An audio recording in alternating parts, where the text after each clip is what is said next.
मैं बहुत ज़्यादा खूबसूरत थी और अभी अभी जवानी की दहलीज पर कदम रखी थी। मैं मालिक के यहाँ काम करती थी। वह मालिक जब भी मुझे देखता था तो हमेशा एक जवान लड़के की तरह मुझसे व्यवहार करता, जबकि उनकी उम्र 50 साल थी। एक रात मेरे पिता मुझे मालिक के घर रहने के लिए छोड़ गए। फिर मालिक ने मुझे जिम में बुलाया।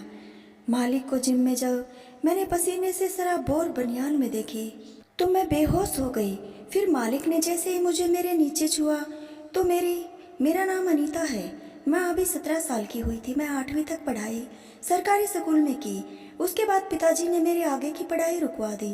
मैं अपने पिता के साथ अकेली रहती थी। मेरे पिता एक दिन कमाने जाते तो अगले दिन शराब की भट्टी में सारे पैसे उड़ा देते। मेरे पिता ने मुझे एक बड़े साहब के पास ले गए और मुझे पेड़ पौधे और साफ सफाई का काम दिला दिया।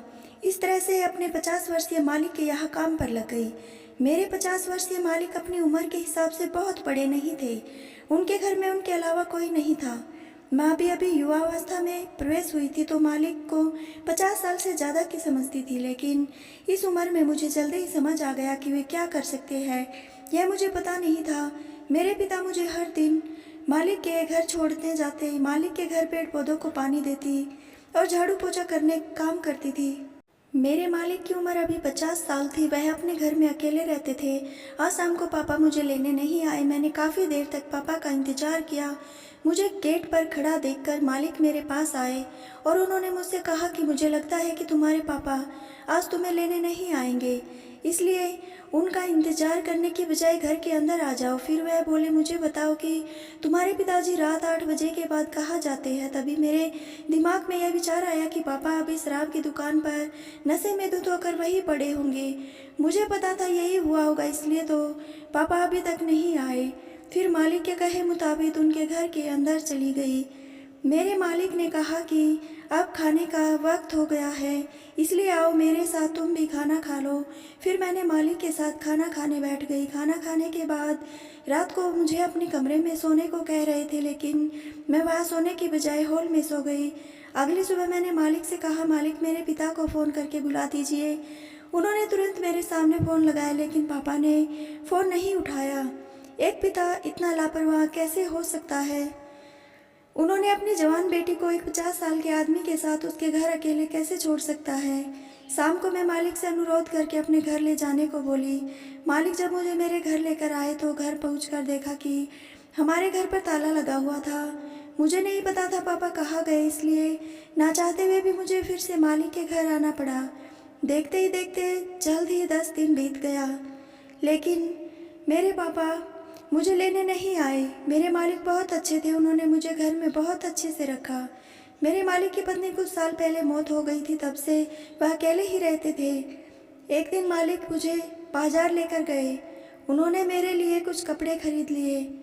बाजार से घर आकर मालिक ने बताया कि हमने आज जो कपड़े खरीदा है वह किस लिए है, तुम्हें कल से स्कूल जाना है। फिर मालिक ने कहा कि मैं स्कूल गया था तुम्हारा एडमिशन कराने। अब जब तुम्हें स्कूल जाओगी तो तुम्हें कई चीज़ों का ज्ञान मालूम होगा और यह मेरे लिए भी फ़ायदेमंद होगा। मुझे लगा मालिक ने मुझ पर बड़ा उपकार किया है। मैं पढ़ना चाहती थी, लेकिन पैसों की कमी के कारण पढ़ नहीं पाई। दूसरे दिन से रोज़ स्कूल जाने लगी। मालिक ने मेरा एडमिशन शहर के एक प्राइवेट स्कूल में कराया था। जब से मैं स्कूल जाने लगी थी तब से मालिक घर में एक और नौकर रख लिया था। वह घर का सारा काम करता था और वही रहता था। मैंने कभी इस आनंदपूर्ण जीवन के बारे में सपने में भी नहीं सोचा था जिस तरह मैं अभी जी रही थी। मेरी पढ़ाई शुरू 2 महीने हो गए थे। इन 2 महीनों में मुझ में बहुत कुछ बदलाव हो गया था। मैं अनपढ़ से शिक्षित और एक खूबसूरत लड़की बन गई थी। यह मेरे जीवन स्थितियों को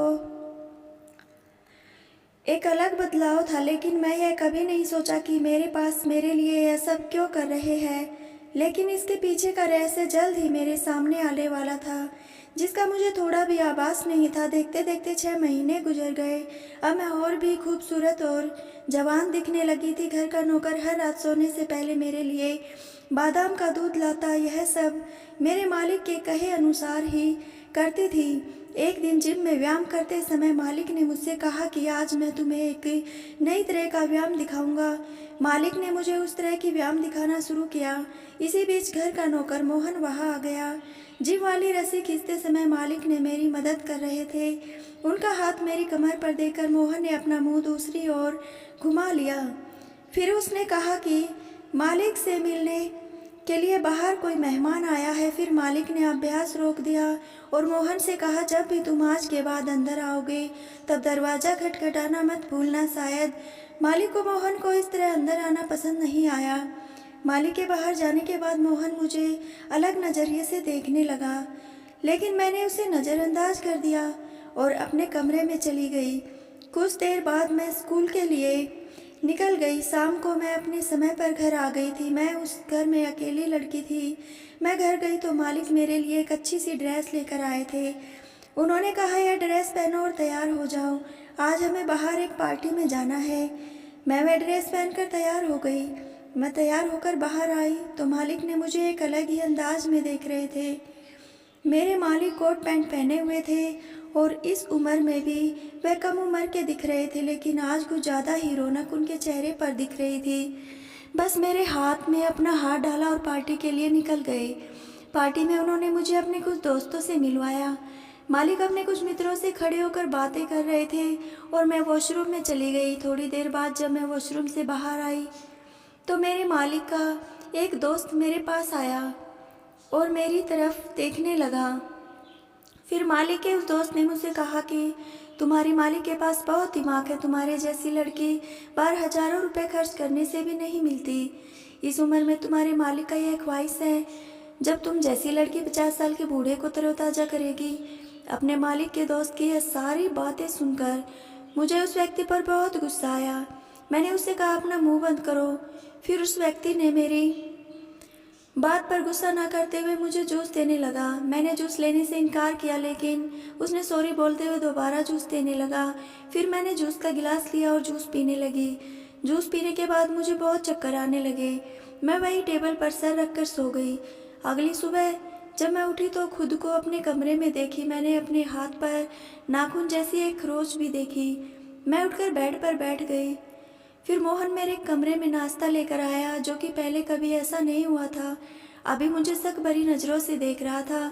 मैं उससे बात करने जा रही थी कि तभी मालिक मेरे कमरे में आ गए। उन्होंने मुझसे कहा कि अनीता, क्या तुम ठीक हो? तब मैंने उनसे कहा कि मेरा सर बहुत भारी हो गया है। मालिक ने कहा, तुमने रात को पार्टी में गलती से जूस की ड्रिंक पी लिया था, इसलिए तुम्हारा सर भारी हो गया है। मालिक ने मुझे दर्द की एक गोली दी। मैं आज स्कूल नहीं गई। आज पूरे दिन अपने रूम में सोती रही। शाम से रात हो गई, फिर रात को सो नहीं पा रही थी क्योंकि मैं आज पूरा दिन सोई थी। फिर भी रात को मैं अपने कमरे की लाइट बंद करके लेटी रही। कुछ देर बाद अचानक मुझे महसूस हुआ कि कोई मेरे कमरे में दाखिल हुआ है। मैंने धीरे से अपनी आंखें खोली तो मालिक को सामने आता देखा। मुझे कमरे में जागते हुए देखकर फिर कमरे से बाहर चले गए। मुझे समझ नहीं आ रहा था उन्होंने ऐसा क्यों किया। मैं समय समय पर अपने पिता के बारे में उनसे पूछती रहती थी, लेकिन मालिक हमेशा यही कहते थे कि मैं उन्हें ढूंढ रहा हूँ। मुझे हर रात अपने पिता की याद आती। आज भी अपने पापा की बहुत याद आ रही थी। उनकी यादों में मुझे कब नींद आ गई पता ही नहीं चला। ऐसे ही कुछ दिन बीत गए। फिर एक दिन मुझे मालिक 5 दिन के लिए कहीं घुमाने ले गए। वहाँ पर हम बहुत घूमे और बहुत मस्ती किया। इसलिए मुझे कभी कभी लगता कि मालिक मेरे माता पिता की कमी को पूरा करने की कोशिश कर रहे हैं, लेकिन मालिक के मन में मेरे प्रति कुछ अलग ही भावनाएं थी और वह अब मुझे अजीब नज़रों से देखने लगे थे। हम घूमने दुबई गए हुए थे। मैंने वहाँ खूब पानी पूरी खाई। वहाँ मेरा मालिक एक ही कमरा था। जब मैं रात को एक डांसिंग शो देखने गई तो मैं अच्छे से तैयार होकर गई, लेकिन बाहर जाते वक्त मेरे कपड़े गीले हो गए। फिर मालिक ने मुझे आराम करने में मदद की। उन्होंने कहा कि अनीता, तुम बहुत खूबसूरत हो और मैं तुम्हें हमेशा खुश रखूँगा। मालिक की चिंता देखकर मुझे बहुत खुशी हुई। दुबई में 5 दिन कैसे बीते पता ही नहीं चला। जब हम घर वापस आए तो मैंने आते ही मोहन को मिठाई का एक डिब्बा दिया। मोहन इस छोटी सी मिठाई के डब्बे से खुश हुआ। आज रात भी मैंने मालिक को अपने कमरे में आते देखा। मुझे समझ में नहीं आ रहा था कि वह हर रात मेरे कमरे में क्यों आते हैं। अगले दिन जब मैं नाश्ता लेने के लिए उठी तब घर में मोहन और मैं ही थी। मैं बहुत थका हुआ महसूस कर रही थी। मुझे देखकर मोहन बोला, अनीता जी, आप बहुत थकी हुई लग रही हो। रात को मालिक आपके कमरे में आए थे, इसलिए शायद आप थक गई हो। मैंने उससे कहा कि तुम क्या करना चाहते हो मेरे। इतना कहते ही मोहन बोला, अनीता जी मुझे माफ़ करें, गलती से मेरे मुंह से यह सब निकल गया।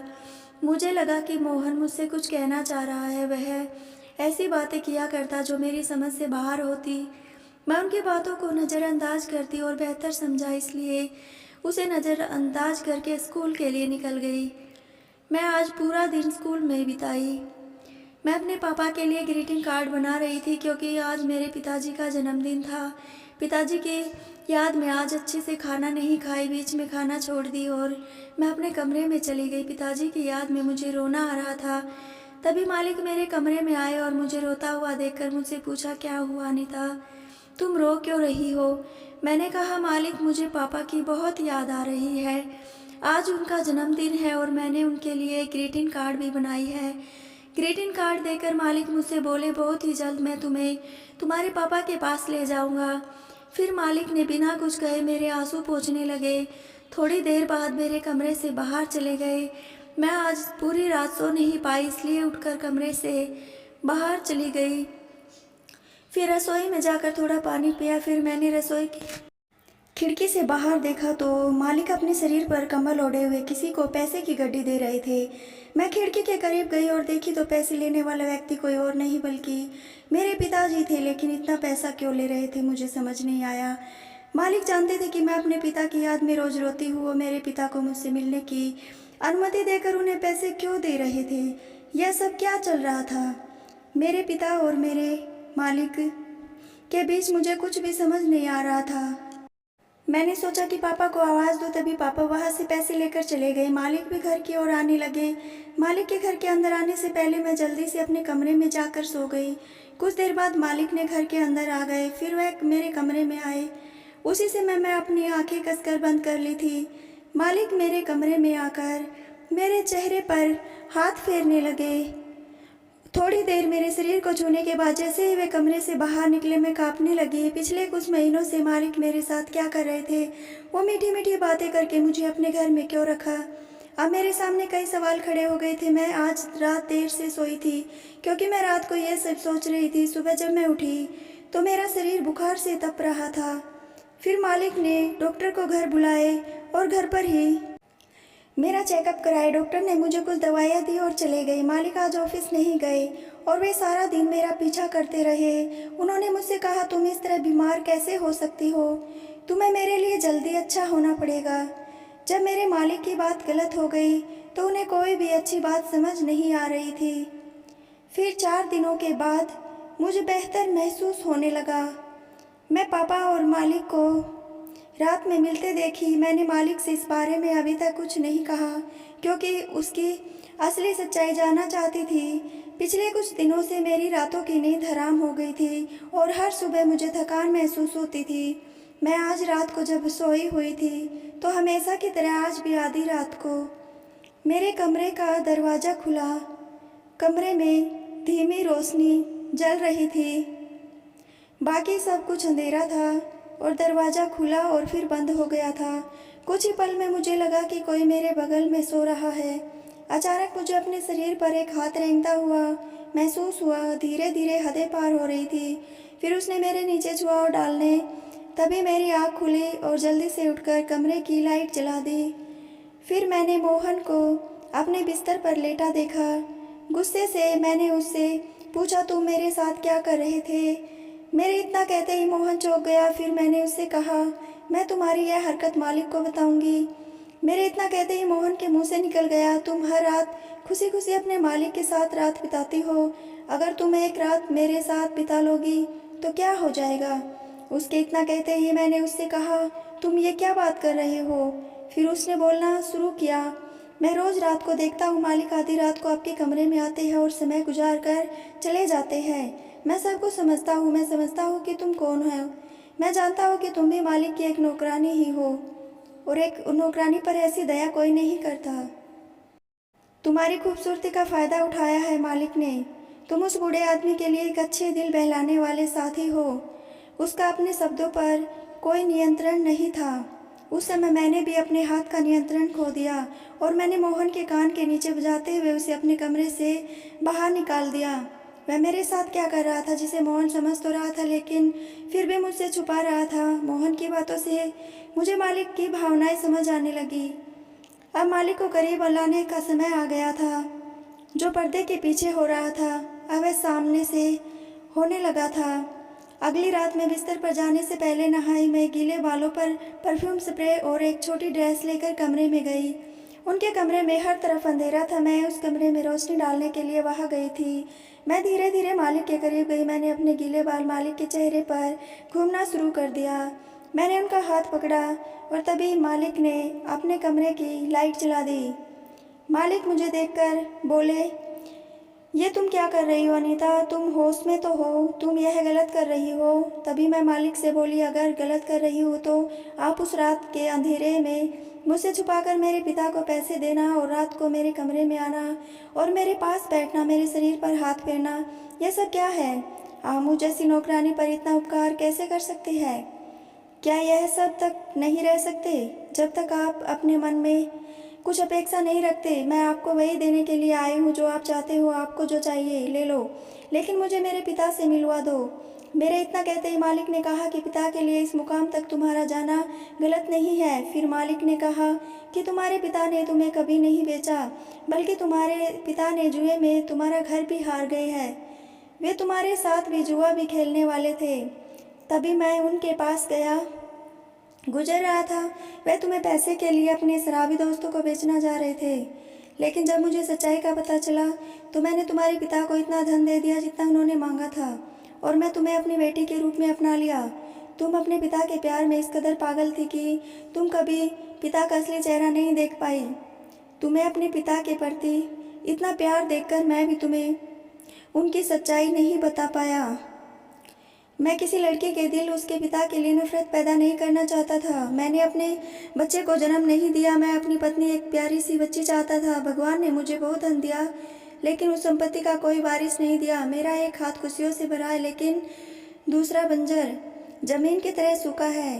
लेकिन जब से तुम आई हो, तुम्हारे प्यार से मेरे दूसरे हाथ की रख रखाव भी धीरे धीरे कम होने लगी है। मैंने तुमसे कभी मुझे पापा बुलाने के लिए नहीं कहा और मैं अभी भी नहीं कहूँगा। मैं नहीं चाहता कि तुम किसी बुरे हाथों में पड़ो, इसलिए मैं तुम्हें बिना बताए तुम्हारे पिता से गोद ले लिया। अब मैं तुम्हें पूरी सच्चाई बता दिया। अब तुम जो फैसला करोगी वह मुझे मंजूर होगा। मैं भगवान का शुक्रिया अदा करता हूँ कि और बोली सौभाग्य से मालिक जैसे इंसान ने मुझे बचा लिया। उन्होंने मुझे एक अच्छा जीवन दिया। फिर मैंने उन्हें मालिक की जगह पाया। कहा मेरे मुंह से पापा शब्द सुनकर उनकी आंखों में खुशी के आंसू आ गए। जब मैंने पापा को मोहन की हरकत के बारे में बताया तो उन्होंने उसे दौरान नौकरी से निकाल दिया। दोस्तों, पिता का कर्तव्य सिर्फ बच्चे को पैदा करना नहीं होता है, बच्चे को अच्छी शिक्षा और अच्छी परवरिश भी देना होता है। अगर एक पिता अपने बच्चों को ही बेचने लगे तो दुनिया का कैसा बच्चा ऐसे बाप के साथ रहना चाहेगा। दोस्तों, यह कहानी आपको कैसी लगी हमें कमेंट में ज़रूर बताइएगा। यदि आपको अभी तक हमारे चैनल को सब्सक्राइब नहीं किया तो चैनल को ज़रूर सब्सक्राइब कर लीजिएगा। धन्यवाद दोस्तों।